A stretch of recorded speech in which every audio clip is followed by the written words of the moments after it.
भर्गो देवस्य धीमहि धियो यो नः प्रचोदयात्।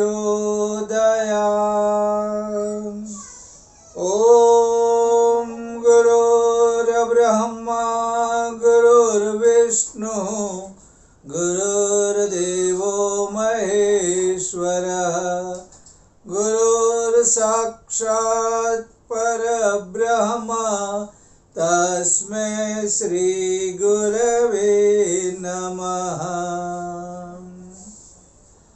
हम लोग पिछली बार परम पूज्य गुरुदेव के कुछ चुने हुए विचारों के बारे में बात कर रहे थे। हालांकि हर एक विचार मूल्यवान है, इसमें कोई शंका नहीं है। फिर भी जैसे कि चिड़िया बहुत सारे दानों में से कुछ दाने लेती है, ग्रहण करती है और पोषण प्राप्त करती है, वैसा ही कुछ हम लोगों ने किया है। कुछ चुने हुए विचार, उसके बारे में डिस्कशन, उसके बारे में चिंतन मनन, शांति से पढ़ना, सोचना, व्यवहार में उतारने का प्रामाणिक प्रयत्न करना। तो हम आगे के विचार को देखते हैं। आगे का विचार जो हम लोगों ने चुना है परम पूज्य गुरुदेव के साहित्य में से, वह है अपना आपा श्रेष्ठ हो। अपना आपा श्रेष्ठ हो तो अंदर का आनंद संसार में भी छलकता हुआ दिखाई देता है। कांटों में भी फूलों के सौंदर्य का दर्शन होता है। देखो, अपना आपा ठीक हो, अपने अंदर का आपा अगर प्रसन्न है तो सब कुछ ठीक ठाक दिखाई देगा। गड़बड़ बाहर नहीं, गड़बड़ हमारे भीतर है। अगर यहाँ पर कुछ ठीक नहीं है तो बाहर का सब कुछ अस्त व्यस्त दिखाई देगा, कुछ भी मन नहीं भाएगा। हवा से भी हम कलह कर लेंगे, कोई भी नहीं भाएगा। किसी पर भी क्रोध आएगा, किसी से भी हम दुखी हो जाएंगे। एक हमारा या एक सिनेमा में गाना था, खिला जो मेरा दिल सारी बगिया खिली। अगर मेरा दिल खिला हुआ है तो सारी बगिया खिली हुई लगेगी, चारों तरफ गुलशन का दर्शन होगा। अगर कांटे भी होंगे तो कांटों में भी सौंदर्य दिखाई देगा। सौंदर्य वैसा जैसा कि फूलों का होता है। तो हमें जो कुछ भी प्रयत्न करना है वो भीतर के लिए आत्मनिर्माण की जो बात करते हैं वो यही होती है कि मैं अंदर से सुधरूं, मैं अंदर जो कुछ भी है उसे व्यवस्थित कर दूं। अंदर सब ठीक ठाक होगा तो बाहर सब कुछ ठीक ठाक दिखाई देगा। हमारे यहाँ प्रॉब्लम कैसा होता है, अंदर से हम गड़बड़ है और बाहर हम चाहते हैं कि सब कुछ ठीक ठाक हो। ऐसा कभी नहीं हो सकता। अंदर का आपा ठीक होना चाहिए, बाहर सब कुछ ठीक ठाक होगा। कांटे रहेंगे तो भी परवाह नहीं रहेगी, कांटों में फूलों का दर्शन होगा, फूलों का रूप दिखाई देगा, फूलों की सुगंध आएगी, सौंदर्य मिलेगा, सब कुछ ठीक ठाक रहेगा। इसलिए हमेशा हमें प्रयत्न करना चाहिए, हम सुधरे, हमारे भीतर से सुधरे, अंदर से सब कुछ ठीक ठाक व्यवस्थित कर दे। अंदर का चिंतन मनन व्यवहार जो कुछ भी है वो ठीक रखे। अंदर ठीक रहेगा, बाहर सब कुछ ठीक रहेगा। बाहर सब कुछ ठीक रहेगा, अंदर ठीक नहीं रहेगा तो बाहर का भी हमको ठीक नहीं दिखाई देगा। ये सुख संपत्ति, ये रिश्ते नाते सब बेकार हो जाएंगे। इसलिए सबसे महत्वपूर्ण बात है हम अंदर से ठीक हो जाए। हम ये प्रामाणिक प्रयत्न करें कि हम अंदर से ठीक हो, हम अंदर से अस्त व्यस्त ना हो। अंदर से ठीक रहेंगे, बाहर सब कुछ ठीक दिखाई देगा। अंदर मन खिला खिला रहेगा, ये सारा गुलशन, ये सारी बगिया खिली हुई खुशबूदार मिलेगी।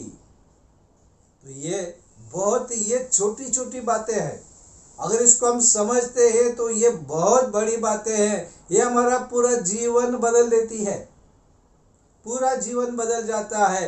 ये छोटी छोटी बातों की तरफ हम ध्यान नहीं देते, परम पूज्य गुरुदेव जो छोटी छोटी बातें कह के गए हैं उसके बारे में सोचेंगे तो एक एक विचार को भी अगर हम पनपने देंगे तो हमारा जीवन पूरा बदल जाएगा। क्योंकि एक अच्छा विचार 10 अच्छे विचारों को खींच के लाएगा। ये अनुभव की बात है, करके देखो, जीवन बदलते जाएगा। उसके बाद जो विचार है वो है सदुपयोग से हर चीज सुखद और लाभदायी होती है। देखो इसको अच्छी तरह समझे, सदुपयोग से हर चीज सुखद यानी सुख देने वाली, अ प्लेजर गिविंग, और कैसी होगी, लाभदायी, बेनिफिशियल, आपको फायदा करेगी। वस्तुओं का अभाव नहीं, not a lack of things, but क्या होगा, उनका दुरुपयोग ही, इट्स मिसयूज, जन जन को हैरान किए हुए है। हर एक जहां देखो लोग परेशान, लोग हैरान, और लोग ये सोचे कि हमारे पास कोई वस्तु नहीं, हमारे पास इसकी कमी है, उसकी कमी है। अरे भाई, किसका अभाव कुछ भी नहीं कर रहा है। हर एक चीज आपको जो मिली है उसका दुरुपयोग, उसका मिसयूज क्या कर रही है, आपको दुख दे रही है। वरना हर एक चीज अगर उसका सदुपयोग करते हो, if you make good use, तो क्या होगा, वो तुम्हारे लिए सुखदायी, तुमको सुख देने वाली चीज बन जाएगी और लाभदायी, लाभ भी देगी। दिवाली में हम लोग लिखते हैं दरवाजे पे शुभ लाभ। ये शुभ लाभ तुम्हारे जीवन में ये वस्तु बन के आएगी। उसका सदुपयोग करोगे तो दरवाजे पे लिखोगे शुभ लाभ, लाभ शुभ, जो कुछ भी लिखोगे, और हर एक चीज का मिसयूज करोगे, हर एक चीज का दुरुपयोग करोगे, तो तुमको वो सुख नहीं देने वाली शुभ और लाभ लिखने से क्या लाभ होने वाला है। ये मूर्खों की बारात है, कुछ भी लिख देते हैं, बाद में हर एक चीज का मिसयूज। मुंह का उपयोग, भाई अच्छी अच्छी बातें बोलो, अच्छा अच्छा भोजन करो। हम लोग क्या करेंगे, कुछ भी खाएंगे, नहीं खाने का खाएंगे, कुछ भी बोलेंगे, नहीं बोलने का बोलते हैं। आज जितने भी रिलेशन टूट रहे हैं वो क्यों टूट रहे हैं, नहीं बोलने का बोलना है बस। स्वास्थ्य, गुटखा खाएंगे, टोबैको खाएंगे, कुछ भी न खाने की चीज खाएंगे, न पीने की चीज पिएंगे, फिर परेशान होते हैं, नुकसान होता है। जो चीज जरूरी है वो करो, हाथ से वही काम करो जो करना है, पैरों से वहीं जाओ जिससे तुमको लाभ हो। पैरों का उपयोग करो, व्यायाम करो, कसरत करो, धर्म कार्य के लिए दौड़ो, यात्रा के लिए अपने कदम का उपयोग करो, तो ये जीवन बदल जाएगा। हर एक चीज, ये जो इंद्रिय है, और मांग में, हास्य, अस्तु, नसोर में, ये जो हम लोग बोलते हैं, ये बोलने के लिए नहीं है। ये बोलने के लिए नहीं है, ऐसा ऐसा करने के लिए नहीं है। ऐसा इतना स्पीड में करते हैं ना, कभी कभी लगता है कि ये यंत्र चल रहा है या कुछ अंदर भी कुछ चल रहा है, कि इधर भी कुछ चल रहा है। ये चीज परम पूज्य गुरुदेव कहते थे कि भाई न्यास करो तो उसके पीछे कम से कम देवताओं की शक्तियों को इंद्रियों पर लाना है, लेकिन इंद्रियों पे वो शक्ति तब आएगी जब उसका आप सदुपयोग करेंगे, जब आप उसका उपयोग करेंगे। आप कुछ भी इसका गलत उपयोग करोगे और आपको लाभ मिलेगा क्या? देवता आके बैठ जाएंगे वहां पे? क्या तुमको देवता शक्ति देंगे? ऐसा कभी नहीं होगा। क्या कि ये लोग मूर्ख नहीं है, देवता भी सोच समझ कर वो भी तुम्हारा भाव देखते हैं, तुम्हारा कार्य देखते हैं, फिर तुमको लाभ देते हैं। इसलिए याद रखना है, कोई भी चीज हो उसका सदुपयोग तुमको लाभ भी देगा, सुख भी देगा, वो तुम्हारे लिए शुभ बन के आएगा। लेकिन दुरुपयोग करोगे तो दुख देगा। पर ये मत सोचना अभाव है, अभाव है। अभाव से कुछ नहीं होता है, अभाव से दुख भी नहीं मिलता है, अभाव से कुछ तुम्हारा नुकसान भी नहीं होता है। ऐसे तो कितने लोग जानबूझ के अभाव को स्वीकार करके सुखी रहते हैं। परम पूज्य गुरुदेव का जीवन देखो तो उनके पास सब, लेकिन उन्होंने सबको मानी हुई, ओढ़ी हुई गरीबी। हम गरीब होना नहीं चाहते, लेकिन सादा ही से जीवन जिएंगे। अगर उसको करेंगे, कम चीज़ों का उपयोग करेंगे तो सुखी रहने वाले। गांव के लोग थोड़ी दुखी रहते हैं। साधु संत परम पूज्य गुरुदेव एक खिचड़ी खाते थे और सादे रूम में रहते थे, एक स्लीपर पहनते थे और ऐसा लिखने के लिए उनके पास एक छोटी सी पेन होती थी। हम लोग 10,000 15,000 की सोने की पेन का यूज करके अपने आप को बड़ा मानेंगे, लेकिन उससे कुछ फर्क नहीं पड़ता है। वो छोटी सी पेन का भी वो अपनी जो बुद्धि होती थी, जो ज्ञान होता था, वो सबका सदुपयोग करके साहित्य लिखते थे। बहुत हो गया, जीवन बदला लोगों का। सब कुछ इतना साहित्य लिखा, तो कहने का मतलब क्या है? जो भी है, कोई भी चीज तुमको दुख पहुंचाती है उसका कारण अभाव नहीं। अभाव के कारण तुम दुखी नहीं होते हो, उसका गलत उपयोग, मिसयूज करोगे तो आप दुखी होंगे। कोई भी चीज हो, कोई भी चीज हो, घर की हो, रिश्ते हो, खाना पीना, हमारी इंद्रियां, कोई भी हो। मोबाइल का भी मिसयूज किया तो दुख होने वाला, सदुपयोग करेगा तो सुख मिलने वाला है। उसी तरह टीवी के बारे में भी है, इंटरनेट के बारे में भी है, तुम्हारी कार है, तुम क्या करते हो उसके ऊपर है। तो हमें जीवन में हमेशा सोचना चाहिए, भाई हम इसका सदुपयोग कर रहे हैं, ओके, कुछ प्रॉब्लम नहीं, सुख मिलने वाला है, लाभ मिलने वाला है। दुरुपयोग कर रहे हैं, दुख मिलने वाला है। ये अभाव के बारे में मत रोना, अभाव के बारे में मत रोना। भीतर का आपा और वस्तुओं का सदुपयोग अगर ये करते हो तो कोई फिक्र मत करना। इसके बाद एक विचार और है, सच्चाई और अच्छाई का रास्ता अपनाने वाले सदा सुख और लाभ प्राप्त करते हैं। इसके साथ साथ क्या करना है? सच्चाई और अच्छाई का रास्ता, गलत मार्ग कभी ना अपनाए। तुम कितने भी बड़े ताकतवर हो, तुम कितने भी बड़े शक्तिशाली हो, तुम कितने भी बड़े धनवान हो, ये गलती मत करना। गलत झूठ का रास्ता मत अपनाना। सच्चाई का रास्ता और अच्छाई का, बुराई का मार्ग कभी मत अपनाना।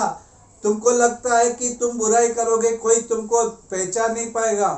तुम सोचोगे कि मेरे पास मैंने ऐसे लोग इकट्ठे कर लिए हैं जो मेरी हाँ में हाँ बुला रहे हैं, हाँ जी कर रहे हैं, मैं कुछ भी करूँगा, मेरे पास ताकत है, सब मुझे मानते हैं, मैं जिंदगी भर मजा ऐश करूँगा। नहीं होगा। सिर्फ सच्चाई और अच्छाई का रास्ता शाश्वत सुख देने वाला है। ये जैसे हम लोग बार बार कहते हैं, 4 दिन की चांदनी फिर अंधेरी रात। गलत मार्ग मत अपनाओ। अब तुमको लगता है तुम्हारे पास ताकत है, तुमको लगता है कि सबको मेरी ज़रूरत है, तुमको लगता है कि सब मेरी बात मानते हैं, लोगों को लगता है कि मैं ही कर सकता हूँ। कुछ भी नहीं, कुछ भी नहीं। ऐसा कभी नहीं सोचना। रास्ता एक ही अपनाना है, अच्छाई का और सच्चाई का। भगवान के पास कुछ यंत्रणा है, कोई यंत्र है, यहाँ पर कुछ नियम है। अच्छाई और सच्चाई पे चलने वाला सुख प्राप्त करेगा, देवी अनुग्रह प्राप्त करेगा, लोक सम्मान करे प्राप्त करेगा। हाँ, 4 दिन के लिए हो सकता है, कभी कभी हो सकता है, लेकिन उसको भी रात को नींद नहीं आती है, उसको भी रात को नींद नहीं आती, वो भी परेशान होता है। वो बाहर तो दिखावा करता है, वो अपनी शान दिखाता है, लेकिन सच्चा और अच्छा आदमी सुखी होता है।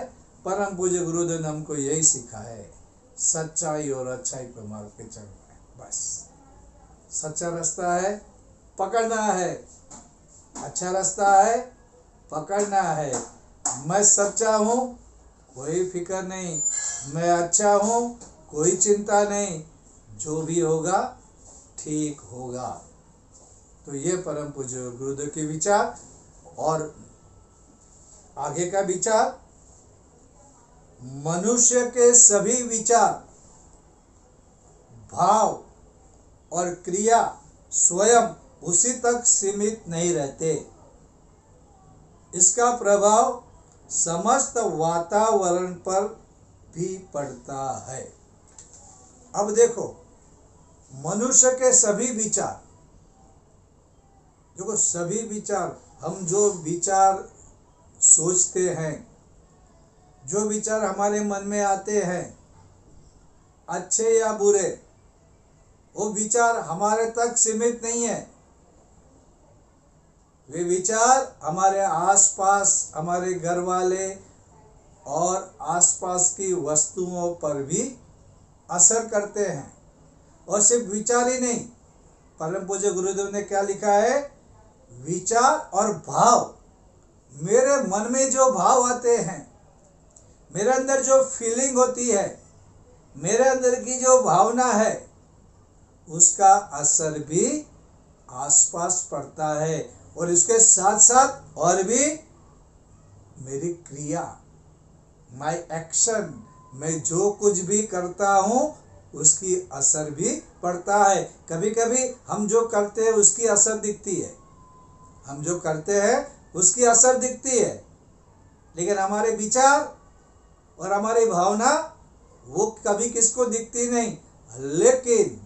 लेकिन ये याद रखना है कि हमारे विचार, हमारे भावना और क्रिया हमारे किस किस पे, वस्तु पे ये असर करती है। तो परम पूज्य गुरुदेव कहते हैं, इसका प्रभाव समस्त वातावरण पर पड़ता है, समस्त वातावरण। इसलिए जो लोग नसीबदार थे, परम पूज्य गुरुदेव के पास जाते थे, वंदनीय माता जी के पास जाते थे, तो जैसे ही उनके कमरे में प्रवेश करते थे, उनको जो फीलिंग होती थी, उनको जो असर होती थी, उनके विचार जो बदल जाते थे, उनकी भावनाएं जो बदल जाती थी, और उनके कार्य और कार्यशैली जो बाहर आने के बदल जाती थी। ये सिर्फ वही लोग बता सकते हैं कि परम पूज्य गुरुदेव के पास जाने मात्र से कितना परिवर्तन आता था। कितने लोगों ने अपना जॉब, अपना काम काज छोड़ के पूरा जीवन परम पूज्य गुरुदेव को सौंप दिया। कितने लोग अपने घर पे आने के बाद उन्होंने अपने विचार, फिर पैसे कमाने के पीछे नहीं गए, फिर लोगों को खुश करने के लिए नहीं गए, फिर वे बन गए मस्त और प्रभु का कार्य करने लगे। लोग क्या कहते हैं परवाह नहीं की, वीआईपी बड़े लोगों को महत्व देने का नहीं सोचा। उनको इतना ही पता था कि अच्छे काम करना है, और अच्छा काम करना है तो उसमें मस्ती मजाक आती थी। फिर सिर्फ पैसा कमाना नहीं, फिर नौकरी पैसे आते थे, परम पूज्य गुरुदेव का साहित्य पढ़ते थे, छोटे छोटे कार्यक्रम करते थे। और ऐसे आज भी कितने लोग हैं जो घर घर, गली गली, गांव गांव जाते हैं और विचार देते हैं, गुरुदेव का विचार देते हैं, और विचारों से लोग बदलते हैं। कई लोग बदलते हैं, दिखते नहीं हम लोगों को, हमको मिलने नहीं आते। शहर तो बहुत कम है, भारत के गांव कितने हैं, भारत का जंगल का एरिया कितना है, आदिवासी लोग कितने हैं, और सादा जीवन बिताने वाले, अपने गांव में रहने वाले, सीधे कपड़े, सादे सादे कपड़े, ये सब करते हुए भी वे एक महान पुरुष की तरह, एक ऋषि की तरह जीवन जीते हैं। सवेरे उठना, भोजन करना, शाम को टहलना, और फिर रात को सोने से पहले भजन करना, भेड़ बकरियों के साथ, गायों के साथ बैठकर उनसे बातें करना, एकदम सात्विक जीवन। ऐसे बहुत है, सोच भी नहीं सकते। इनके पास क्या है, उनको इतना ही है, क्योंकि एक बार विचार, उन अच्छे लोगों के विचार सुने, इनके विचार भी बदले, इनके विचार भी बदले और वस्तु भी बदल जाती है। परम पूज्य गुरुदेव जहाँ बैठते थे, वहाँ की जो वस्तुएं हैं उसमें भी सात्विकता, दिव्यता की तरंगे अभी भी बहती है, अभी भी वो तरंगे बहती है। अगर वहाँ पर सात्विक मन लेकर, शांत मन लेकर, पवित्र मन लेकर, भावना लेकर गए, आप ये अनुभव करेंगे कि आपके अंदर क्या परिवर्तित हो रहा है, क्योंकि हर वस्तु बदल जाती है और पूरा हवामान, वातावरण, वहाँ का जो एटमॉस्फेयर है पूरा बदला हुआ रहता है। ये अनुभव की बात है। आप भी शुद्ध होके जाओ, अनुभव करो, और आपको फिर पता चलेगा कि ये क्या होता है। और इसलिए हमें भी बहुत सावधान रहना चाहिए। हम क्या विचार कर रहे हैं, कोई हमारे विचार को कोई नहीं देख रहा है। हम जो विचार कर रहे हैं उसको कोई नहीं देख रहा है, लेकिन वो विचार असर करता है। हम बड़े हैं, हमारे पास छोटे बच्चे बैठे हुए हैं, अगर हम गलत विचार करते हैं तो वो गलत विचार हमारे बच्चों को हम दे रहे हैं। आप अगर गंदा सोच रहे हैं, किसको मालूम पड़ रहा है? नहीं, मालूम नहीं पड़ रहा है, ऐसा नहीं है। आपके बच्चे को रिसीव कर रहा है, वहाँ पे घर वाले दूसरे बैठे हैं, आपके विचार की असर उन पे पड़ रही है। आपके अंदर जो भाव भी आता है, आपके अंदर अगर प्यार आता है, मोहब्बत आती है, तो वो फैलती है। आप द्वेष करते हैं, आप नफरत करते हैं, आप ईर्ष्या करते हैं, आप लोगों की बुराई करते हैं। कोई बीमार हुआ तो आप खुश होते हैं, अच्छा हुआ, बहुत मस्ती में था, बीमारी आ गई, बड़ी बीमारी आएगी, बहुत अच्छा हो गया। पागल की तरह सोचते हैं, क्योंकि उसकी असर तो उन पे पड़ती है, वापस वो खराब विचारों की असर तुम पे भी पड़ेगी। ऐसी कई बीमारियां हैं, ऐसी देखी जाती है कि दवाओं से अच्छी नहीं होती, डॉक्टरों से अच्छी नहीं होती है, सर्जरी से अच्छी नहीं होती है, लेकिन विचार और भावनाओं बदलने से अच्छी होती है। विचार और भावना से अभी पश्चिम के कई डॉक्टर लोग इस बात को मान्यता दे रहे हैं कि अगर विचार बदलते हैं, भावना बदलती है, मान्यता बदलती है, तो उनकी बीमारियां जाती है, जो दवा से अच्छी नहीं होती, सर्जरी से अच्छी नहीं होती। तो इसलिए हमारे विचार, हमारे भाव और हमारी क्रिया, ये सब पूरे समूचे वातावरण पर असर करती है। इसके बाद परम पूज्य गुरुदेव कहते हैं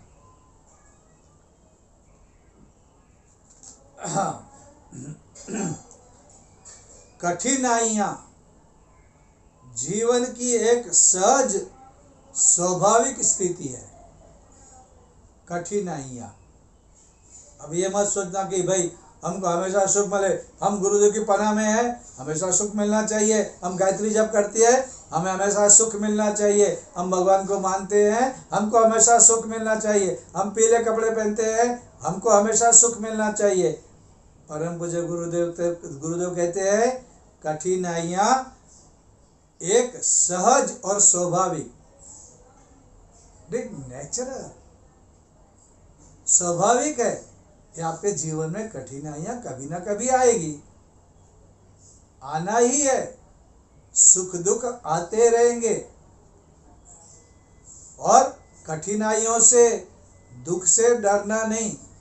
हम लोग एक गाना सुनते हैं बहुत बार, राही मनवा दुख की चिंता क्यों सताती है, दुख तो अपना साथी है। सुख है एक छाव, है ना, एक छाव की तरह जो आता जाता है, लेकिन दुख अपना साथी है। कठिनाइयां आएगी, कठिनाई से नहीं डरना। भगवान कृष्ण का जन्म जेल में होने के बाद कई राक्षसों ने परेशान किया। गऊ चढ़ाते थे, पैर में जूते भी नहीं होते थे। राम को 14 साल जाना पड़ा, पांडवों को जंगल में जाना पड़ा, उनको भी आया। और सामने यहाँ पे दुर्योधन राज करता रहा, यहाँ राम को जाना पड़ा, कृष्ण को भी जंगल में जाना, कृष्ण को भी कितना भटकना पड़ा, कितने शत्रु बेवजह।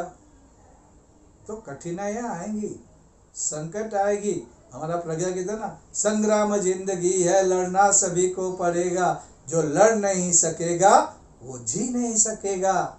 लड़ना है, संघर्ष करना है, ऐसा डर के नहीं रहना है, डर के नहीं रहना है, संघर्ष करना है, और तभी तो हम जीवन जी पाएंगे ना। और मुसीबतों से तो तुमको सुख मालूम पड़ेगा, मुस्कुराहट तभी मालूम पड़ेगी जब आप रोएंगे। उन आंखों का हंसना भी क्या, जिन आंखों में पानी ना हो, जो आंख रोई नहीं, उसको क्या मालूम मुस्कुराहट क्या होती है। तो ये संकट आएंगे, कठिनाइयां आएंगी, और ये कैसी है, परम पूज्य गुरुदेव शब्द यूज करते हैं, सहज, सहज, स्वाभाविक। अगर ये ऐसा है तो हम क्यों रोते बैठे, क्यों डरते बैठे, क्यों घबराते बैठे। ठीक है, जो परिस्थिति आ रही है स्वीकार करना है, लेकिन अपना मार्ग नहीं छोड़ना है, अपना कर्तव्य नहीं भूलना है। हमें जो करना है वो करना है। जो मुसीबत आए, ठीक है, हंसते हुए सहन करना है। क्या परम पूज्य गुरुदेव के जीवन में मुसीबतें नहीं आई? आई, लेकिन उन्होंने सहन किया। क्या वो रोते बैठे? क्या वो चिल्लाते बैठे? क्या उन्होंने बीच में काम छोड़ दिया? अखंड ज्योति की शुरुआत की तब कितना मुसीबत हुआ होगा उनको, लेकिन उन्होंने बंद नहीं किया। तो हमको भी ये सब सीखना है। जब परम पूज्य गुरुदेव हमें कह रहे हैं कि कठिनाइयाँ जीवन की एक सहज स्वाभाविक स्थिति है, जिन्हें स्वीकार करके मनुष्य अपने लिए उपयोगी बन सकता है। तो मनुष्य किसके लिए उपयोगी बन सकता है? अपने लिए। अगर मुझे उपयोगी बनना है तो मुझे कठिनाइयों को सहन करना है, और इसे सहन करके मैं अपने लिए उपयोगी बन सकता हूँ। I can be useful for my self. तो मुझे कष्टों से, संकटों से, दुखों से, कठिनाइयों से डरना नहीं है, लेकिन उसका सदुपयोग करके, उसको समझकर, उसे स्वीकार करके मेरे लिए मुझे उपयोगी, सदुपयोगी बनाना है। आज के लिए बस इतना।